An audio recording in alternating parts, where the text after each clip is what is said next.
Welcome to the SBI Podcast, offering CEOs, sales and marketing leaders ideas to make the number.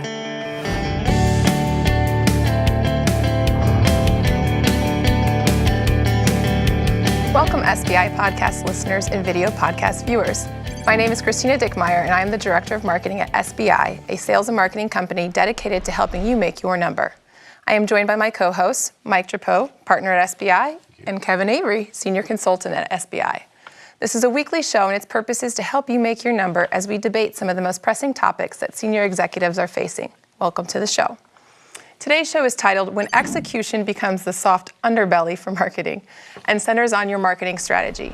We cover the topic of marketing strategy and specifically the execution step in detail in our report, How to Make Your Number in 2016, on pages 135 to 145 if you'd like to follow along. Let's get started. One of the main tasks given to marketing is content design, creating compelling content that moves prospects and customers to action. This is easy to say, but hard to do. Recently, a viewer, Chris, the global marketing manager at a mid-market software company, told us this. Producing enough content is hard enough, but the demand for more, coupled with our audience's short attention span, is a brutal 1-2 punch. How am I supposed to create good content under these circumstances? Kevin and Mike, is Chris overstating his case? Is it that hard to create great content?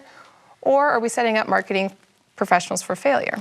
Well, let me take this one first. So let me say to Chris, conventional wisdom is that you can produce that content, it's brilliant, it gets into the hands of the salespeople, and it disintegrates. It's not represented well, the message is not carried forward to the customers or to the prospects correctly.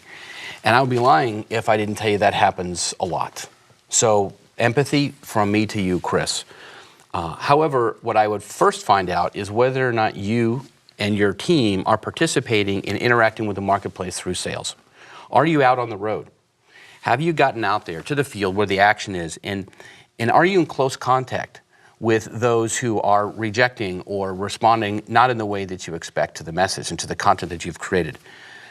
And what I've seen sometimes is that this is a task that marketers fear. They don't like getting from the customer. Better to throw rocks from the ivory tower. So, Chris, I'm going to assume that you're in the field, and therefore the issue is with message distortion of your content. Well, Mike, I'm going to disagree with you. In one respect, and that is that everybody blames the stupid salespeople. And in my experience, sellers are the most courageous and eminently practical people on the face of the planet. I mean, the bottom line is, what works wins. And so if they get good content that's effective, and remember, they're out litmus testing it every day, they're going to use it. And they're also extraordinarily resourceful. So if you don't give them something that works, they will find something that works, because buck stops with them. They'll roll their own if they need it, and won't always be brilliant, but there's something powerful about confidently using whatever it is to advance your agenda. My main point is that it's always more fruitful for a supplier, and I think that if I could appeal to marketing leaders, have the personal humility and drive it in your organization to think of sales as your customer. But a supplier is best served by starting humbly and assuming that there's something that they're doing or that they're not doing that's hindering uptake. Our clients' sales forces report 3 common cases. Mm-hmm. The first is a blizzard of content. So Chris mentioned that we got to produce a ton of it and all that kind of thing. Yes, you do have to produce plenty.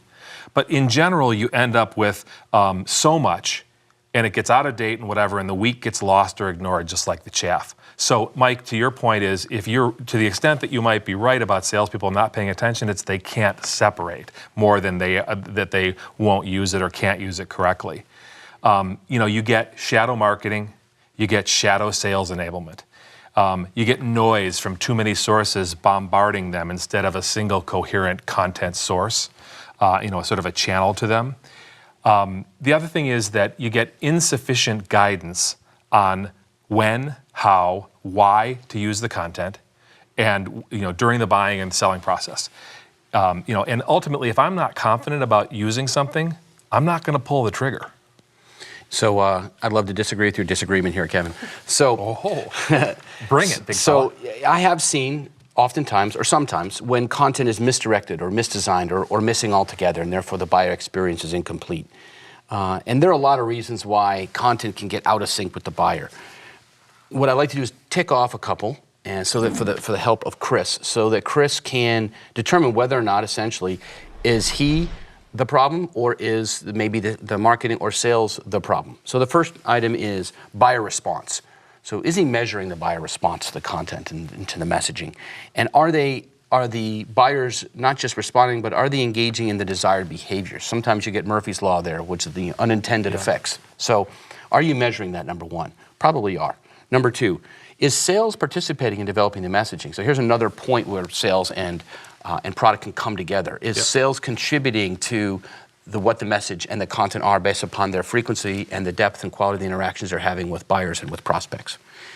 Or is the messaging developed by some third-party agency that's locked away in a dark room with no windows that no salesperson can trample into? And so, which oftentimes is what happens with the messaging. The agency is known only to the privileged few in the marketing department.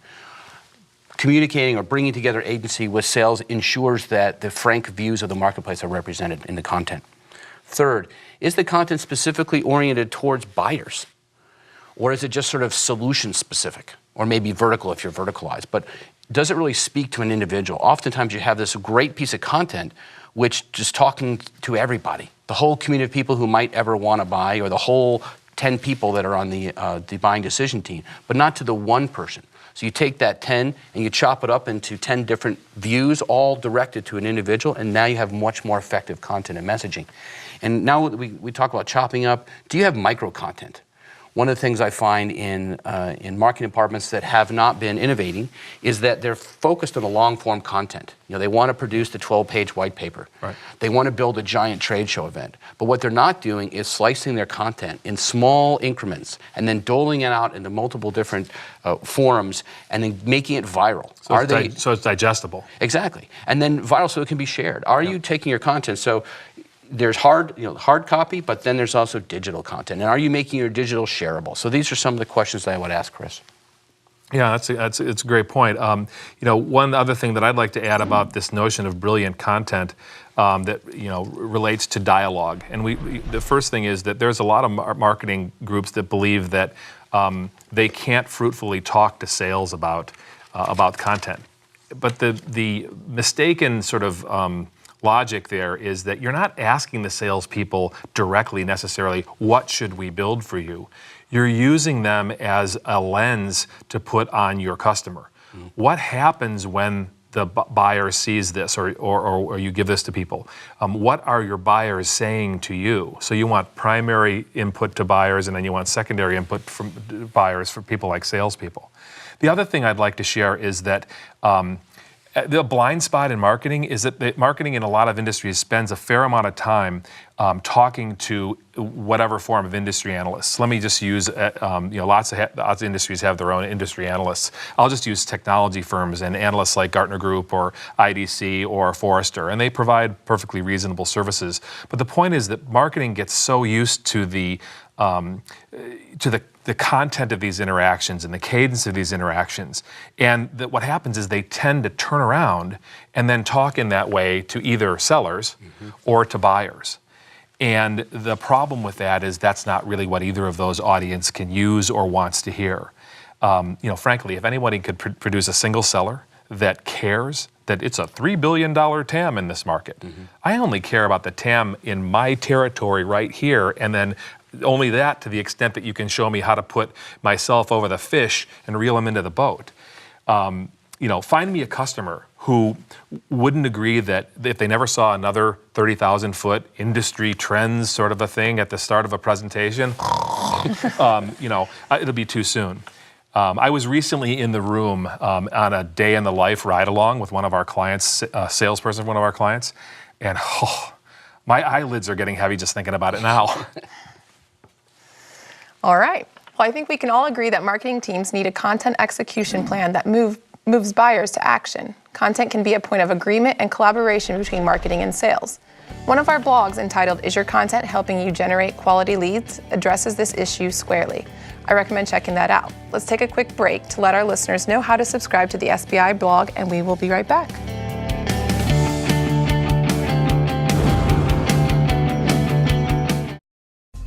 Each day, you receive hundreds of emails, tons of text messages, countless telephone calls, and sit in too many meetings. How do you find ideas to make the number with all this noise? The SBI blog filters all this nonsense for you and presents only first-rate ideas to make the number. Simplify your life. Subscribe to one blog and read the best content. Go to salesbenchmarkindex.com and subscribe today.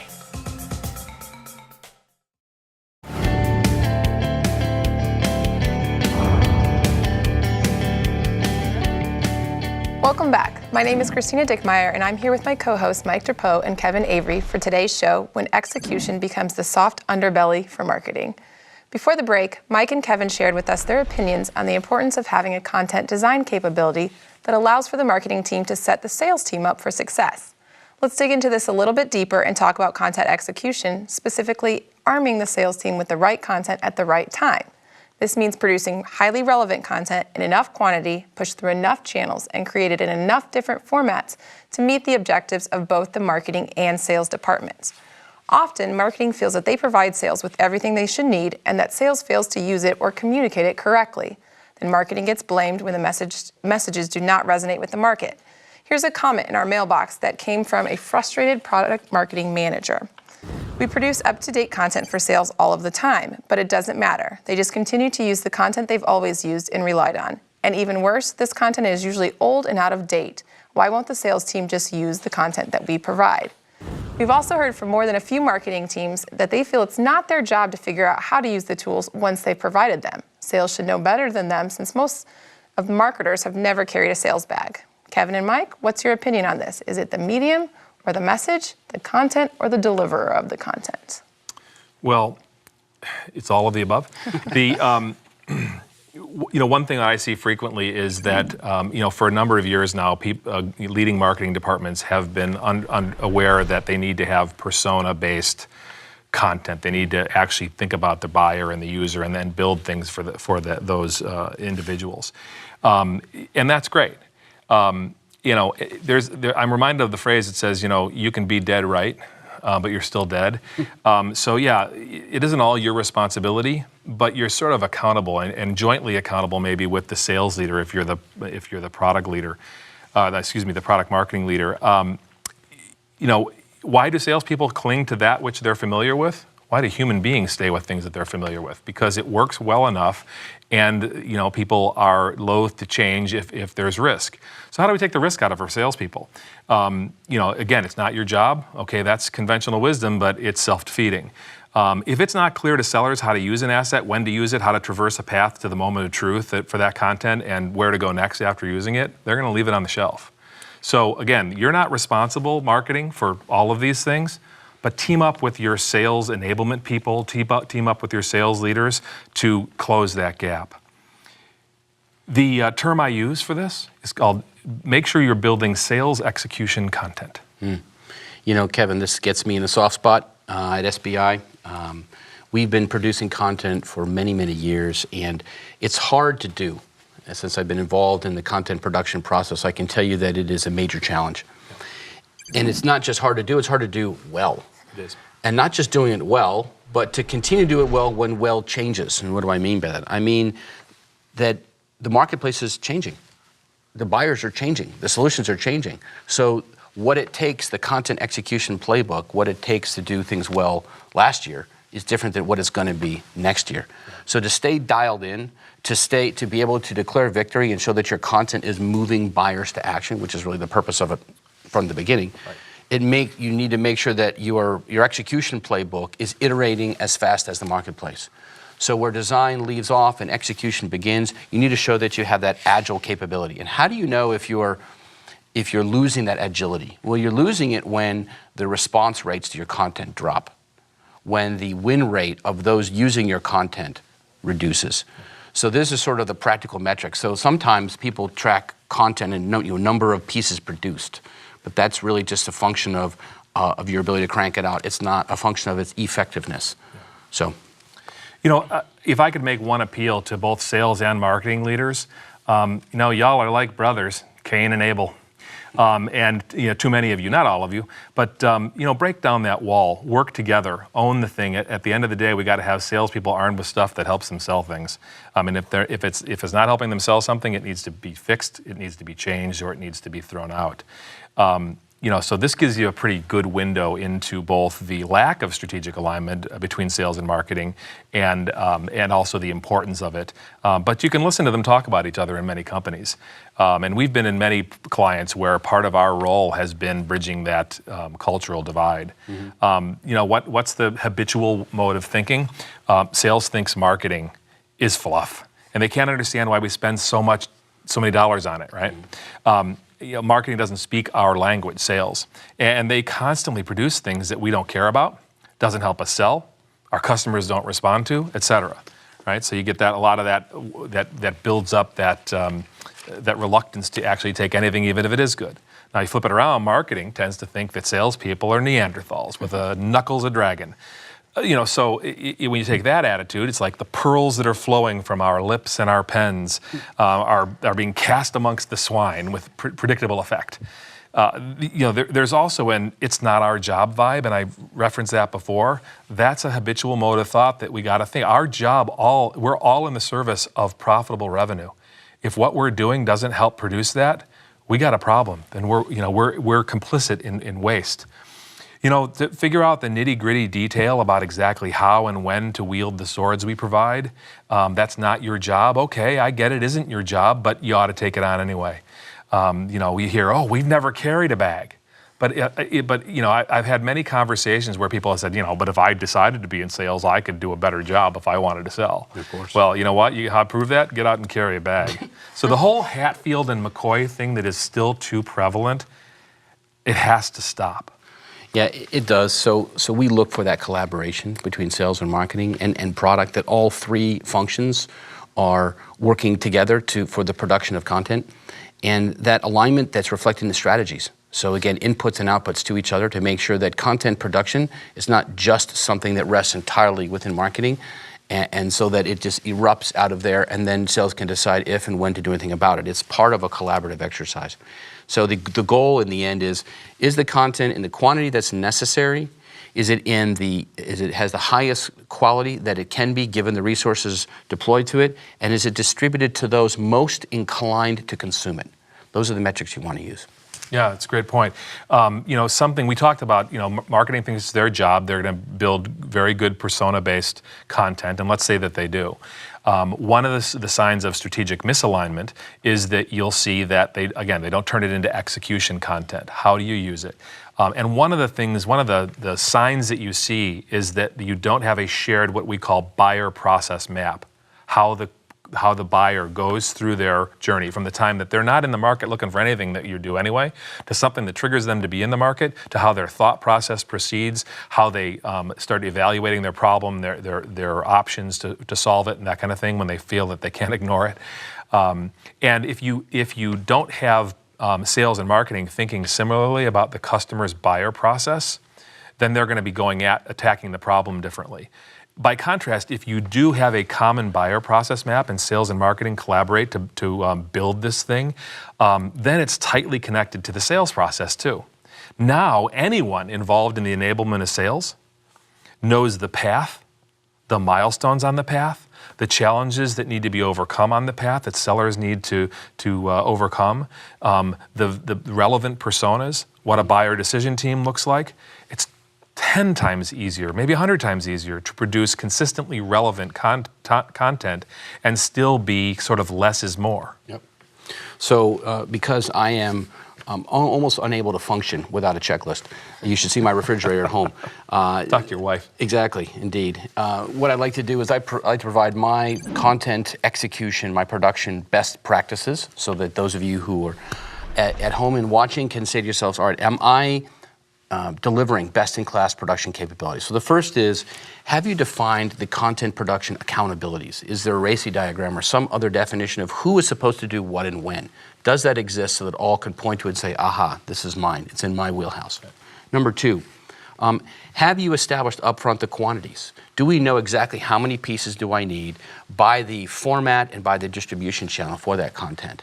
Or is it sort of open-ended? And has that quantity been reconciled with the actual means to produce? And isn't just some arbitrary number that seems like a whole lot and not reconciled with how much time and resources we have? Number three, are you as an organization, market organization, going outside of yourself to leverage the thought capital that exists inside your organization? So for example, are you polling the pre-sales engineers and the sales architects, even the salespeople? Are you getting into the product developers, even customer service, distribution, warehousing, all these different groups? There exists expertise that can be mined for the benefit of your content. So we talked about proprietary knowledge before. It's all over your business, and sometimes you don't know it's there. That can be released. And that sort of leads into the editorial calendar. Do you have an editorial calendar that only sits on your desktop and is shared with no one? Or is it something that's widely distributed, to which people have access and have a reason to access it? And therefore, it's something that you're maintaining on a daily basis. Is that your editorial calendar? Are you tracking buyer response? Are you reporting against the buyer response to your specific content so that you can modify the content potentially, maybe modify its distribution or modify its particulars? Are you is there a purpose for each piece of content? In other words, does it have a determined end state? Or do you know what behavior it's meaning to engineer? Or is it just content produced because, well, last year we produced 3 pieces of product content. This year we're going to produce 3 pieces of content. Maybe you produce none. Maybe you produce 20. I don't know. But every single piece of content has to have an end state, has to have a purpose. If you can't define how the salesperson is going to use it, where, when, how, et cetera, and to do what, then you're essentially abrogating your responsibility. You're saying to them, well, you'll figure it out. Well, and speaking of responsibility, my last and maybe my most important is, and my personal bugaboo is third parties who are involved in providing support. So this could be agencies, creatives, copywriters. Are they being held accountable? Do you actually have the thumb on them like you have it on your own internal people for what they're supposed to do, when they're supposed to do it, how fast and what degree of quality? I have seen so many agencies escape that level of attention, and they're really, in many cases, the weak rod in terms of delivering content production capability. Yeah, so I mean, we started out this thing by talking about the amount of the volume of content you need, and admittedly, you do need a ton, right? But the again, the sort of conventional way of thinking about it is I got to produce a ton of stuff. But what I'm saying is, I think the focus should be on quality, not just quantity. Yeah. You've got to have enough, but you water down the total effect of your content if you have a bunch of mediocre stuff woven into some really good things. So you just have to be scrupulous, and it's difficult. It's not very glamorous. I was working with an enterprise sales ops leader a few years ago, and on a different project that he was working on, he was focusing on aligning content to when it was needed in the sales process.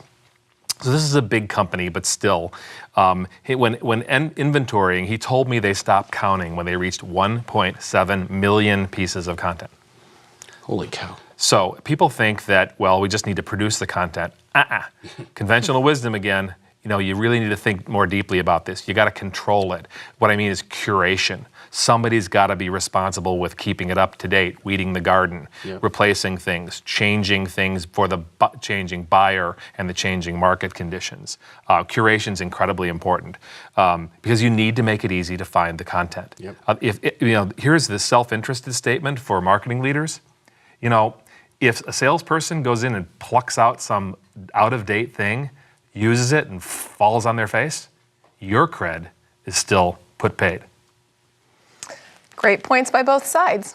We can agree that content production is a key piece to successful marketing strategy and must meet the demand from both marketing and sales. There's another resource that I want to point out to our audience, SBI TV. The video show features engaging interviews and lively debates with the industry's top sales and marketing leaders. Recent episodes include how this sales leader uses strategic alignment to make his billion-dollar sales number. These shows give in-depth insight to topics like marketing strategy and how your peers are doing it. Let's take a short break and direct everybody to subscribe to SBI TV, and we'll be right back.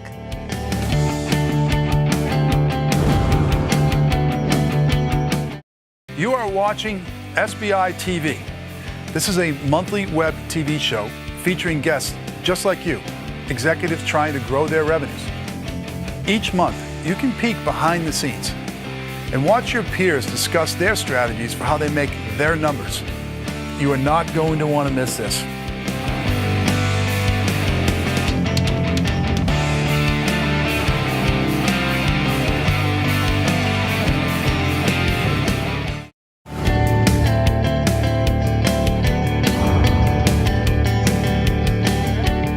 Welcome back. My name is Christina Dickmeyer, and I'm here with my co-hosts, Mike Drapeau and Kevin Avery, for today's show, When Execution Becomes the Soft Underbelly for Marketing. Today, we're talking about marketing strategy, and in our third segment, let's discuss what it's like to dance with the elephants, the challenge faced by most field marketing organizations. So what do I mean by that? This question I got in our mailbag brings that very topic to light. Here goes. Frank, a field marketing specialist at a large technology company, recently asked us, our field marketing team is incredibly frustrated. We are out in the field with the sales team and we know what they need, but it doesn't end up mattering. Our field marketing manager has no power and is at the mercy of sales and marketing leaders who can't seem to agree on anything. How can we fix this? Kevin and Mike, what advice would you have for Frank? Oh, I'll kick this one off. My 6-letter word of advice for Frank is RESUME. No, seriously. One of the challenges is we toss people out there without some alignment between sales and marketing, and ironically we call things field marketing. What we need to change is that alignment, and we need to have them have a clear charter, and that charter needs to be supported by sales leadership. Without strong leadership in the marketing chain, armed with a coherent strategy and creating that alignment, with senior sales leaders, if you're the field marketer, you're in a no-win scenario. But here's some things you can try to implement on your own. Even if you're in that situation, there's no such thing as a no-win scenario, right? So, try to work with the sales leader that you support, and as follows. Number one, define the programs that you jointly want to run. Make sure that you figure out who the target audience is. Make sure that there's a good, strong, what's in it for them statement. The notion is to be, why would they care? Why would they even respond to our programs in the field? And then what role will the sales team play? You can't do this on your own, and you really need to pin the sales leader down to make sure that you get that level of commitment. What's the budget for each event? Is that reasonable? Is it enough? How will we measure the impact of the program? One of the biggest problems is people feel like you're not getting impact out of it, and they're like, oh, that field marketing is a waste of time. I feel Frank's pain, and part of his pain is sort of a logical consequence of the I would call the diminished role that you just gave to field marketing, which is sort of event coordinator for places far and away from corporate. And I wish this situation was uncommon, but it's not. It is relatively common where you have a dysfunctional situation where field marketing is trapped in between the warring parties of sales and marketing. And to some extent, this conflict, in my opinion, is avoidable. It doesn't have to be that way. Because of that, the only way to avoid that conflict is to recognize that it's going to exist unless you take steps to prevent it. So people are people, they're elbow to elbow. So you can mitigate the rate of corruption to the role that occurs in a field marketing person by issuing clear instructions to what they're supposed to do and what they're not supposed to do.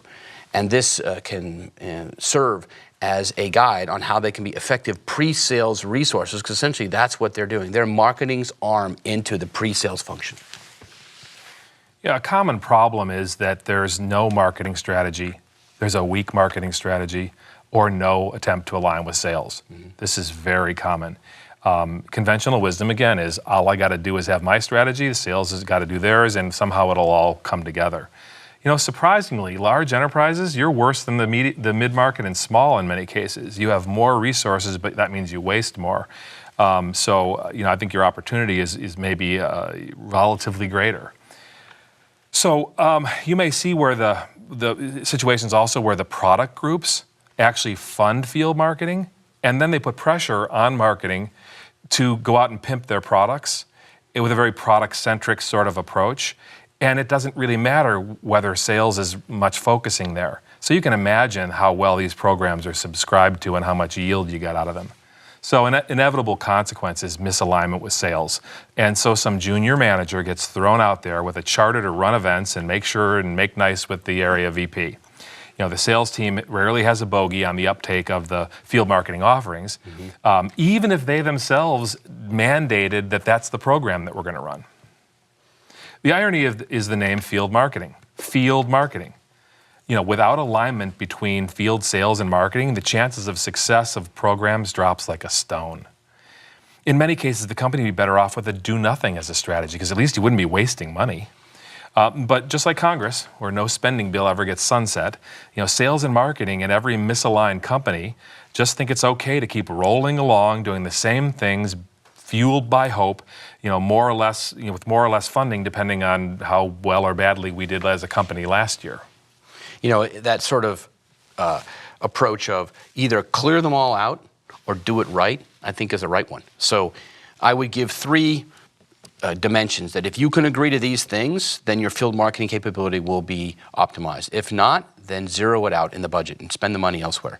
So the first one is compensate your field marketing people upon the, based upon the number of leads, quality leads they generate, where they're deployed, in the key personas, typically the buying members of the buying decision team. Right. So they're the pointy tip of the spear with regard to demand gen. That's number 1. Number 2, limit the duties of field marketing to the following things. Event support, you mentioned that. That's sort of the traditional one, sometimes becomes the only one. But add to that language localization. They should be in charge of taking whatever content is and making it real for those people that are local to in a non-English speaking environment.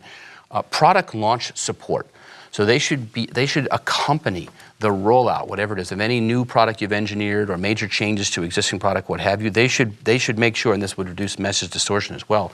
That's part of their commission. And lastly, early stage demand generation. Give them the opportunity to stimulate demand in existing prospects for new logos, as well as maybe other departments or other business units of existing customers.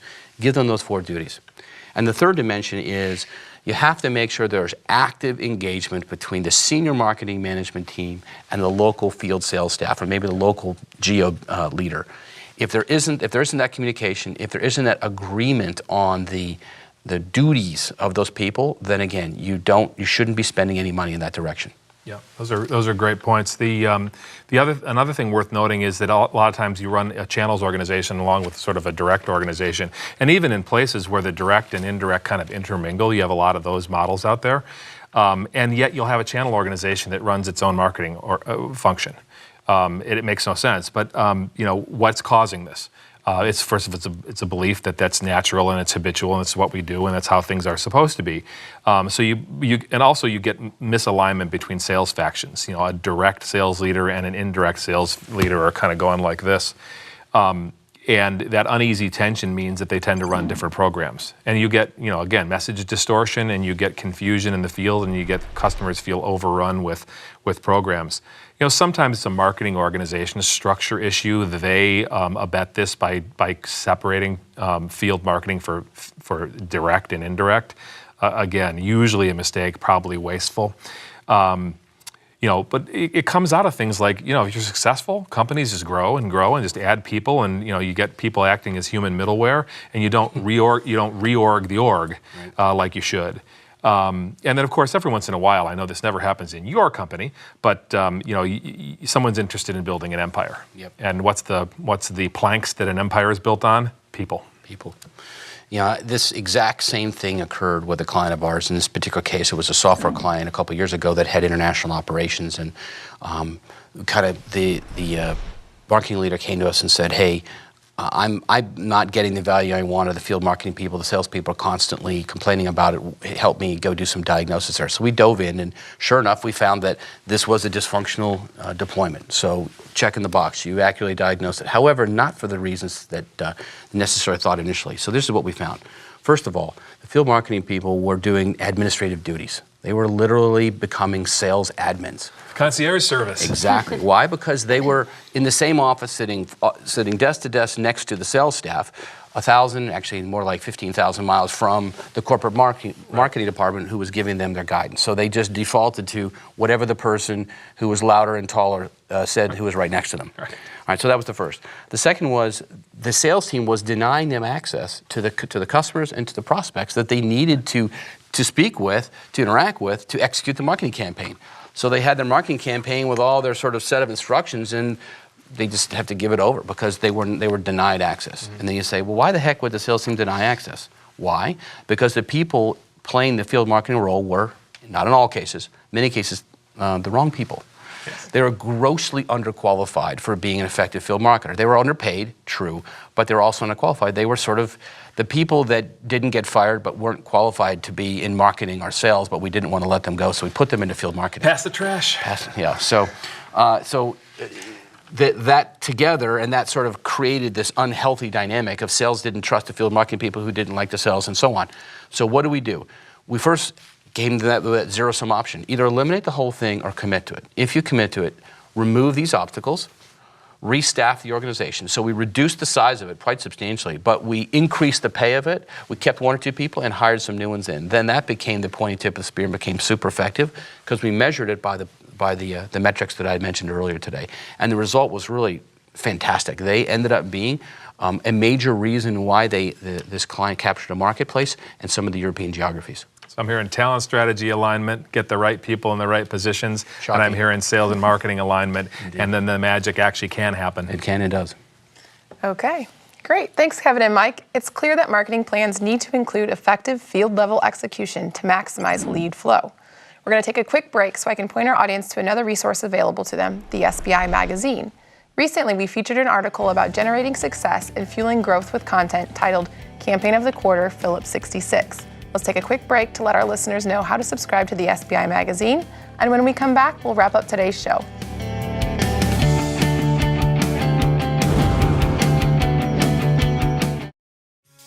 Making your number is hard. Your problems are complex. Complex problems need complex solutions. Introducing the SBI magazine. Read in-depth stories written by award-winning journalists about how your peers have overcome their problems to make the numbers. When you need more than a tweet, social post, or blog article, turn to the SBI magazine. Go to salesbenchmarkindex.com to subscribe.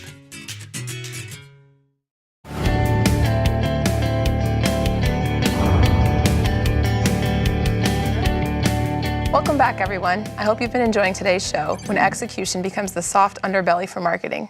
Mike and Kevin, thank you so much for sharing your opinions today, as our audience has benefited greatly.